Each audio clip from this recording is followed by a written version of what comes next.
Pode Aprender. O Pode Aprender é o seu espaço para debater temas importantes para a educação básica brasileira. Uma realização da Aprende Brasil Educação.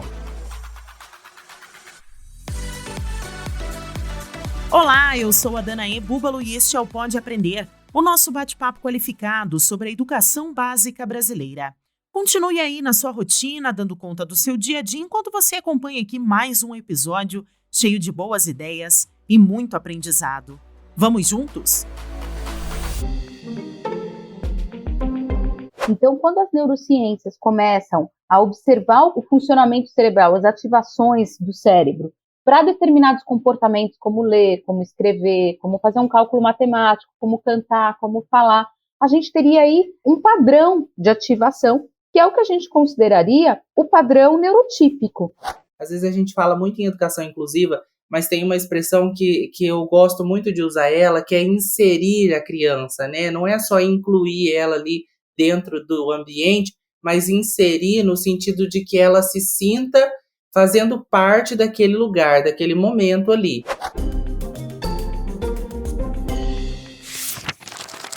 Livro aberto. Neurodiversidade é um termo que foi criado pela socióloga australiana Judy Singer em 1998, com a ideia de mostrar a pluralidade neurológica dos seres humanos. A intenção dessa palavra é justamente reforçar que todas as pessoas têm as suas peculiaridades e também promover a inclusão dela nos ambientes escolares e nas interações sociais em geral. Neste episódio do Pode Aprender, vamos estimular os professores a entenderem melhor sobre o funcionamento do cérebro e as suas mais diversas formas de aprender. Afinal, se a escola valoriza e sabe lidar com a diversidade, quem ganha é toda a sociedade. Pega a caneta. E hoje nós temos dois grandes profissionais que vão ser os responsáveis por nos levar para essa viagem ao cérebro humano. Quem participa do nosso bate-papo de hoje é a Thelma Pantano, fonoaudióloga e psicopedagoga do Serviço de Psiquiatria Infantil do Hospital das Clínicas da Faculdade de Medicina da USP.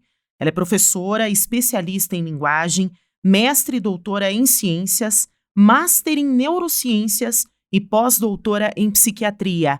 Thelma, muito obrigada por aceitar o nosso convite e seja muito bem-vinda ao Pode Aprender. Muito obrigada, é um prazer enorme estar aqui com vocês para a gente poder conversar um pouquinho sobre cérebro e aprendizagem. E também está conosco hoje o Fábio Oliveira. O Fábio é professor da Escola Básica, graduação e pós-graduação, licenciado em Pedagogia e Sociologia, especialista em alfabetização e letramento, psicopedagogia, educação especial e mestre e doutor em educação. Fábio, também muito obrigada por aceitar o nosso convite e seja muito bem-vindo ao Pode Aprender.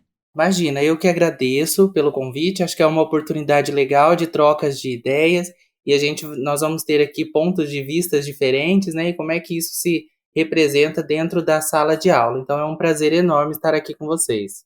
Bom, para a gente começar o nosso bate-papo, eu gostaria de que a gente entendesse junto alguns conceitos.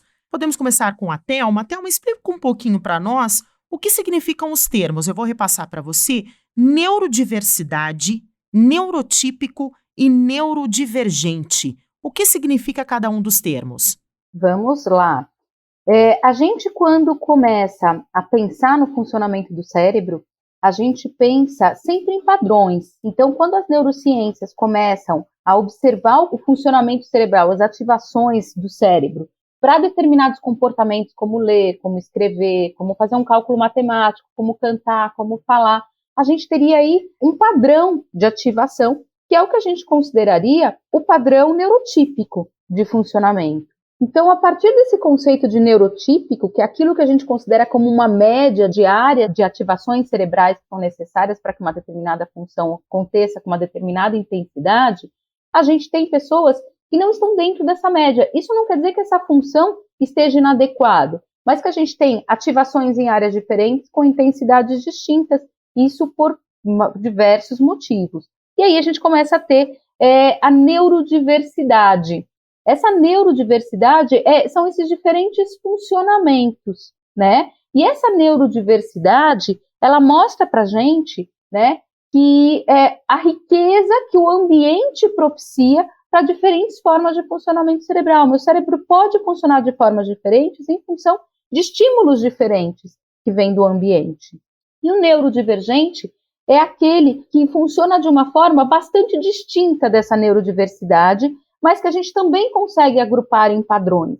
Então, quando a gente tem um padrão neurodivergente de funcionamento, a gente não está falando da neurodiversidade, mas a gente está falando de um conjunto de funcionamento, de um grupo de pessoas que funcionam e que têm atividades de ativação cerebral para realizar um determinado comportamento, uma determinada função, que estão muito relacionados a alguns diagnósticos. Acaba sendo diagnóstico porque os diagnósticos são muito realizados em função de sinais e sintomas que nada mais são do que comportamentos. Então, a gente tem padrões de funcionamento neurodivergente em função, e a gente acaba dando alguns diagnósticos para isso. Então, alguns diagnósticos tendem a ter alguns padrões neurodivergentes daquele funcionamento neurotípico. Perfeito. Agora, eu gostaria de abordar com o professor Fábio por que é tão importante, então, para os educadores entenderem esses conceitos sobre, principalmente, a neurodiversidade. Bom, legal que essa fala da Thelma, a gente consegue perceber ela, né, dentro do cotidiano da sala de aula. Então, primeiro que a gente precisa entender todos esses conceitos, porque se a gente for alinhar mesmo com a Base Nacional Comum Curricular, a gente vai ter, inclusive, conceitos ali, por exemplo, de igualdade e equidade, e a gente vai perceber muito como é importante eu saber desses conceitos para eu conseguir fazer um equilíbrio para que eu consiga atingir o processo de aprendizagem com todos os alunos, né? Então, não é só eu perceber o aluno que, por exemplo, né, não se enquadra em nenhum transtorno, por exemplo, do neurodesenvolvimento, né? Um aluno que aprende como deveria ser, né? E aí, quando eu entendo esses conceitos, eu começo a perceber que eu também preciso me organizar enquanto professor, e aí que vem a tão famosa expressão, né, de flexibilidade curricular, mas eu preciso me organizar de tal forma para que eu consiga alcançar aquele aluno que não está conseguindo acompanhar o processo de aprendizagem como deveria, né? Então, para a gente entender isso, eu preciso primeiro saber desses conceitos e aí sim colocar em prática lá na minha sala de aula, dentro do meu planejamento, dentro do meu dia a dia, da minha rotina em sala de aula, enfim, para que realmente eu consiga fazer com que esse processo de equidade, né, esse termo, realmente aconteça. Perfeito. E o professor, ele deve saber identificar esses conceitos e saber trabalhar eles em sala de aula, é isso? Sim, com toda certeza.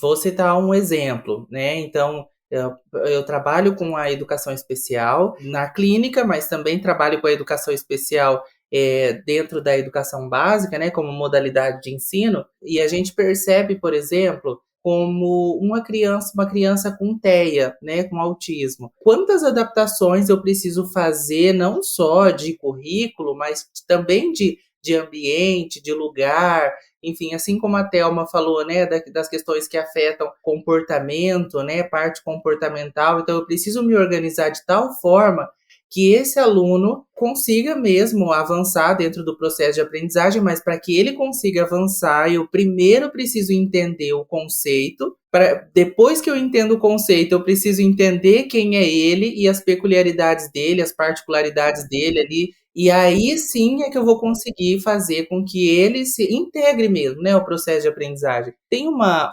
expressão que eu gosto bastante, às vezes a gente fala muito em educação inclusiva, mas tem uma expressão que eu gosto muito de usar ela, que é inserir a criança, né? Não é só incluir ela ali dentro do ambiente, mas inserir no sentido de que ela se sinta fazendo parte daquele lugar, daquele momento ali, com todas as limitações, né? Enfim, mas que ela se sinta fazendo parte daquele ambiente onde ela está inserida. Agora, Thelma, qual que é o papel do educador nesse processo de inserção? Eu acho que esse é um ponto muito importante. Eu acho que a gente começa a perceber uma dificuldade por parte dos educadores de trabalhar com a neurodiversidade. A gente não está nem falando de neurodivergência, a gente está falando de neurodiversidade.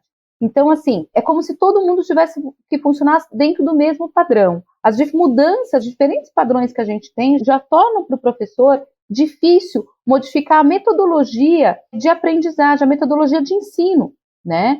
Então, a gente poder pensar, por exemplo, que dentro dessa neurodiversidade, eu preciso ter estratégias muito distintas para que o meu processo de ensino possa acontecer. Então, um livro didático, material didático, ele tem que servir como um apoio, mas eu posso fazer adaptações naquele conteúdo, eu posso fazer adaptações nas estratégias que eu vou utilizar para ensinar, para que eu possa envolver um número cada vez maior de alunos dentro desse conceito de neurodiversidade. Então, quando a gente pensa crianças, por exemplo, mesmo crianças neurotípicas, mas que estão passando por uma situação ou por um contexto emocional mais instável, ou um contexto mais ansiogênico de vida, como que essas crianças estão funcionando naquele momento? Provavelmente eu preciso ser mais objetivo, eu preciso trazer mais informações visuais, eu preciso trazer a participação dessa criança mais constante para a sala de aula, eu preciso deixar essa criança dentro de um papel mais ativo dentro do processo de ensino-aprendizagem do que normalmente eu deixaria. Outra coisa que a gente precisa pensar também são as pequenas adaptações que a gente pode fazer, permitir que a criança fique um tempo maior de prova, perguntar para a criança se ela está entendendo aquilo que ela está lendo. Então, a gente poder dar um suporte educacional para que crianças que tenham ritmos diferentes ou estejam passando por condições que promovem um funcionamento momentaneamente diferente, possam continuar o processo de aprendizagem de uma forma constante. Então, é muito importante o professor entender que o conceito de neurodiversidade é um conceito intrínseco à educação. Eu já fui para algumas escolas que as escolas falavam assim, daqui a pouco eu vou ter que fazer as salas de aula finas e compridas, porque todo mundo tem que sentar na frente. Sim, todo mundo deveria sentar na frente, se todo mundo precisar sentar na frente. O que a gente precisa entender é que o papel da escola é ensinar, e ensinar uma neurodiversidade. Então, eu preciso ter estratégias muito diversas. Eu não posso esperar que eu tenha feito uma explicação ou que eu tenha apresentado um determinado conteúdo de uma forma e que todo mundo daquele grupo aprendeu ou que grande parte do grupo aprendeu. Não necessariamente, eu não estou nem falando dos neurodivergentes. Eu estou falando que numa situação de neurodiversidade, eu tenho pessoas passando por contextos e por situações distintas que precisam levar o professor a ter estratégias distintas de ensino e que com uma flexibilidade grande de ensino, principalmente em situações avaliativas. Como a gente viu agora, por exemplo, quando a gente pensa no TEA, por exemplo, no transtorno do espectro autístico, quando a gente pensa nas deficiências intelectuais, quando a gente pensa no transtorno de déficit de atenção e hiperatividade, na dislexia, ou em qualquer transtorno que mexa com a aprendizagem, a gente precisa entender como é esse padrão de funcionamento neurodivergente, para a gente poder entender quais as melhores estratégias para poder entrar como uma entrada do funcionamento cerebral, para que a gente possa acelerar esse processo de aprendizagem para a criança com o menor gasto de energia.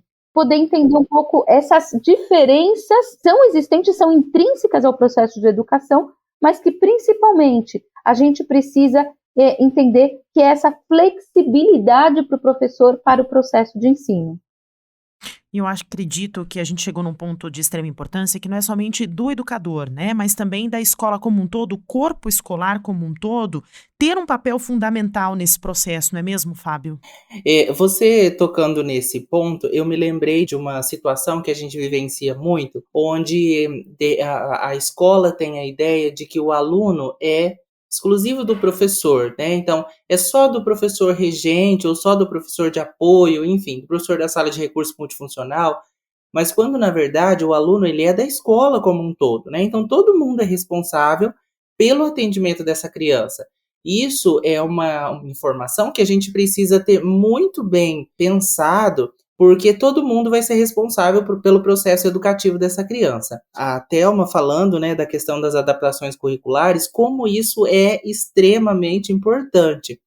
E quando a gente percebe que essa criança precisa de uma ajuda maior ou precisa de uma adaptação maior, muitas vezes as escolas pensam assim: vamos fazer uma atividade mais fácil para essa criança, porque essa criança ela não vai conseguir realizar a mesma atividade como os demais, ou então vamos deixar ela um pouquinho mais, o conteúdo ela não vai conseguir acompanhar, e quando na verdade a gente precisa criar estratégias para que essa criança consiga assimilar o conteúdo que a turma toda está presenciando, está vivenciando, na verdade, mas de uma forma que ela entenda, né? Então, com as limitações, eu já falei esse termo limitações 2 vezes, mas no sentido assim, de que pensar que as habilidades cognitivas dessa criança pode ser que tenha, no caso do TDAH, a gente vai ter algumas limitações ali, né? Então, por exemplo, a questão das habilidades atencionais, a questão da flexibilidade cognitiva, mas que nós, enquanto professores, pensemos que a gente precisa organizar de tal forma que essa criança realmente consiga mesmo aprender, e não é fazer uma coisa mais fácil por achar que ela não vai dar conta, porque aí a gente entra numa questão de capacitismo mesmo, né? Então, a gente precisa realmente fornecer situações favoráveis para esse aprendizado acontecer e pensar que toda escola é responsável pelo processo de aprendizagem dessa criança, não só o professor regente ou o professor de apoio. Aproveitando então a fala do professor Fábio, eu gostaria que a gente trouxesse algumas ideias, algumas estratégias sobre como lidar com esses neurodivergentes em sala de aula. Eu gostaria que vocês trouxessem para os nossos ouvintes algumas dicas específicas para o TDAH, para o transtorno do espectro autista e também para a dislexia. A gente pode começar pelo professor Fábio. Eu vou tentar especificar, assim, por transtorno, né? Então, vamos pensar primeiro no TDAH. O TDAH é um transtorno que afeta as habilidades atencionais e também comportamento da criança, mas principalmente o que afeta é a questão das habilidades atencionais ali, seletiva, sustentada, alternada. Então, uma das coisas que eu preciso primeiro pensar, uma criança com TDAH, jamais deixar ela em local, por exemplo, que vai ter mais barulhos ali. A gente sempre fala de perto de portas e janelas, porque geralmente são os lugares mais distratores ali dentro do ambiente da sala de aula.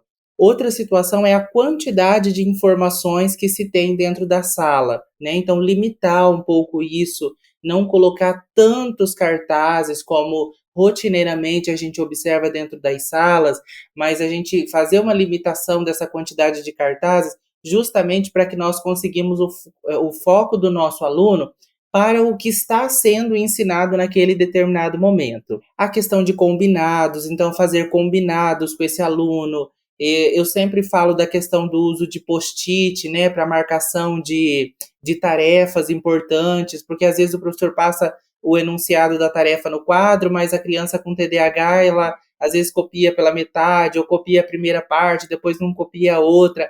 Então, fazer sempre o ajuste de estar perto para ver se realmente foi concluído ou não a atividade. E o tempo. Então, o tempo vai ser um pouquinho maior, principalmente quando a gente fala de instrumentos avaliativos, né, de que seja prova escrita, que seja prova oral, que seja seminário, enfim, variar a quantidade de instrumentos é muito importante também, não só ficar, por exemplo, na prova escrita, mas variar a quantidade de instrumentos e, obviamente, que os critérios avaliativos vão ter que ser diferentes também, porque quando eu vou pensar no critério avaliativo, eu vou ter que pensar na especificidade do meu aluno em específico. Então, para o TDAH, acho que basicamente apoio visual, e aí vai servir também tanto para o TDAH quanto para o TEA, usar bastante recursos visuais, mas no sentido de ter uma base do que está sendo falado e não ficar só na narração, mas também ter um amparo visual para ele entender com mais clareza o que está sendo exposto ali na sala. Rotina, quadro de rotina, organização de rotina, rotina de previsibilidade, né? Para o aluno entender o que vem depois. Começa por isso, começa pela hora da história, depois vai para isso, depois vai para essa atividade, para ele conseguir acompanhar tudo o que acontece ali.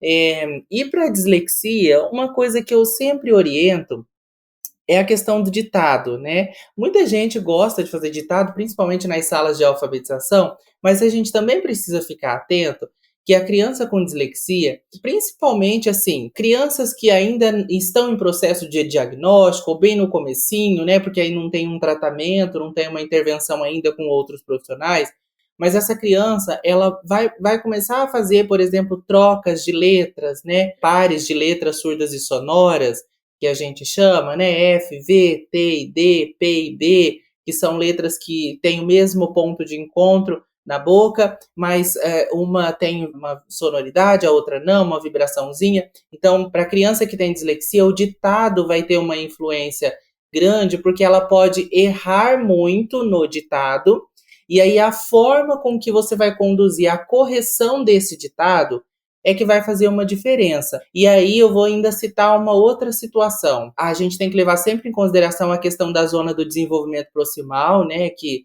trazida por Vygotsky, de extrema importância, e que dentro dessa zona do desenvolvimento proximal, para que a criança chegue no conhecimento proximal, ela precisa passar por uma mediação. E essa mediação pode ser de qualquer pessoa que saiba mais do que ela, que saiba mais daquele determinado assunto que ela está aprendendo ali, né? Então, nessa mediação, acho que essa correção do ditado vai ser importante, porque aí pensar no que está faltando, pensar na letra que foi trocada, pensar na organização daquela palavra. Então, para a dislexia, eu acho que isso é um ponto extremamente importante. E, Thelma, quais são as estratégias e algumas ideias que você pode trazer também para os nossos ouvintes para que sejam colocadas em prática em sala de aula? Sem dúvida nenhuma, quando a gente entende o funcionamento cerebral, por exemplo, de uma criança com TEA, que é essa questão do processamento visual, ele ser muito mais intenso e significativo do que o processamento auditivo. A gente não pode esquecer que, em termos de processamento cerebral, a leitura é um processamento auditivo, porque a gente converte uma imagem em som. Então, o cuidado que a gente tem que ter é que todo o material escrito, todo o material falado, ele venha bem objetivo, de forma bastante específica, evitando conteúdos simbólicos e muito abstratos.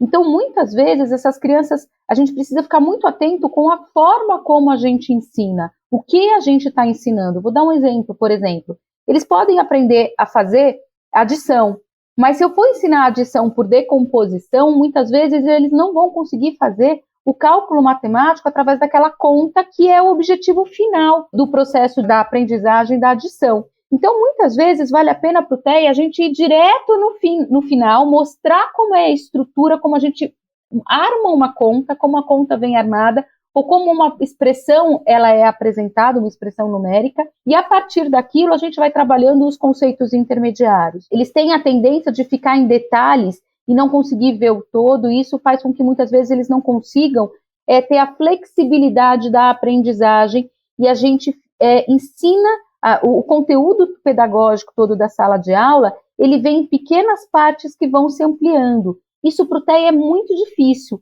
É muito difícil ele entender esse agrupamento que o professor vai fazendo em cima de um conteúdo.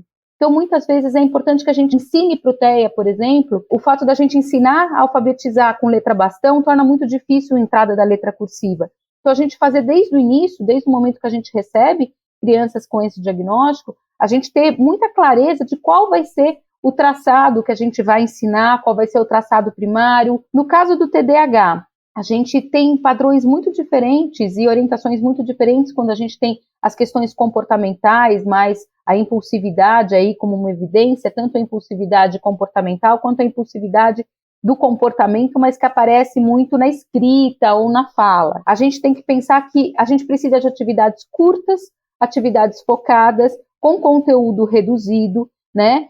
Para que a gente possa ter intervalos entre as atividades, dê possibilidade de pausas, de movimento para ele sair, para beber uma água, para apontar um lápis. Então que o professor já estruture essa atividade de forma bastante segmentada.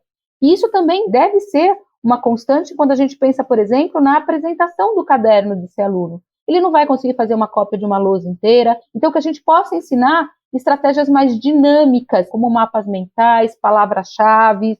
No caso da dislexia, é muito importante que a gente também pense nessa criança com a dificuldade dessa expressão gráfica, a gente evite muito a cópia, mas que a gente auxilie muito a essa criança entender que mais importante do que copiar é ela utilizar o sistema de escrita para compreender o pensamento de alguém e para ela poder expressar o próprio pensamento. Então, que isso pode vir através de palavras-chave, que isso pode vir através de esquemas mentais, de mapas mentais, e que ela possa aprender a fazer essas anotações com poucas palavras, mas com muitos recursos visuais associados para representar o próprio pensamento. E a partir disso a gente vai desenvolvendo todo esse sistema de leitura e escrita. Múltipla escolha. Bom, a gente chegou a um momento aqui do nosso podcast em que eu sempre peço aos nossos convidados para que eles deixem dicas, né, de filmes, livros, sites, até mesmo outro podcast, de conteúdos, né? Deixem dicas de conteúdos para quem quiser estender o tema do episódio. Então, eu gostaria de saber, Fábio, quais são as suas dicas de hoje? O que você pode indicar aos nossos professores que pretendem, que querem entender um pouquinho melhor sobre a neurodiversidade? Eu vou deixar a dica de 2 livros, então. O primeiro é da Ana Beatriz Barbosa, é Mentes Inquietas o nome do livro. Eu gosto muito desse livro, já li ele algumas vezes, e a gente consegue ter uma compreensão legal, assim, da questão do TDAH, e faz muita diferença isso, né? A gente conhecer, mesmo que parte teórica, mas para que tenha um reflexo lá na nossa prática. E um livro bem recente, ele foi lançado há pouco tempo, mas tem uma proporção muito legal, porque na verdade é uma reunião de vários autores, foi uma organização inclusive do Dr. Tiago Castro, que é o Simplificando o Autismo. Eu recomendo porque ele tem bastante informação boa e muito atual. Alguma indicação, alguma dica aqui para os nossos ouvintes, Thelma, sobre a neurodiversidade? Um livro que eu indicaria, que eu gosto bastante, é um livro escrito pela Temple Grandin, que era uma autista de alto funcionamento, que mostra muito como ela entende o mundo, que se chama O Cérebro Autista. Eu acho que é importante a gente poder entender como que ela sente esse funcionamento cerebral, como que ela sente a relação dela com o ambiente, com o mundo. Com relação à neurodiversidade, de uma forma geral, tem um que eu gosto bastante, que é um livro do George Dupont, que ele chama TDAH nas escolas, que trabalha bastante com estratégias de avaliação, estratégias de intervenção dentro da escola. Mas toda vez que vocês verem um livro escrito por um autor que tem a patologia, eu acho que é muito interessante a gente poder se colocar no lugar e se enxergar um pouquinho. Eu acho que o processo empático é o início de qualquer processo inclusivo. Diversão para casa. Quero agradecer a participação da Thelma, agradecer também a participação do Fábio e deixar aqui em aberto para os nossos ouvintes para que vocês deixem os seus contatos, as redes sociais, o e-mail, que eu acho que é uma forma muito bacana da gente fazer uma troca. Então, Thelma, novamente, muito obrigada pela tua participação. E se você quiser deixar os seus contatos para os nossos ouvintes? Claro, eu agradeço muito a possibilidade de estar aqui com vocês hoje. O meu e-mail é o meu nome inteiro, todo junto, @gmail.com. Então, thelmapantano, @gmail.com, e no Instagram é o @thelmapantano, é o meu nome inteiro. Perfeito, muito obrigada, Thelma, e também obrigada, professor Fábio. Se você quiser deixar também os seus contatos, as redes sociais, como que o pessoal pode te encontrar, conhecer um pouquinho também sobre o seu trabalho. Eu que agradeço, foi muito legal, acho que muito produtivo, né? A gente discutiu aqui em pouco tempo muito assunto bom que vai auxiliar muita gente, muitos professores aí em sala de aula. O meu Instagram é @Dr_Fábio Oliveira. Quem quiser me acompanhar por lá vai ser muito bem-vindo. Muito obrigada mais uma vez a Thelma, muito obrigada ao Fábio e agradeço também a você que nos acompanhou em mais um bate-papo qualificado sobre a educação básica brasileira. O Pode Aprender é uma realização da Aprende Brasil Educação com a produção da banca do podcast. Para comentários e sugestões, basta enviar um e-mail para aprendebrasil@positivo.com.br. Acompanhe os próximos episódios do Pode Aprender na sua plataforma de podcast preferida, nas redes sociais e no site Aprende Brasil. Até mais!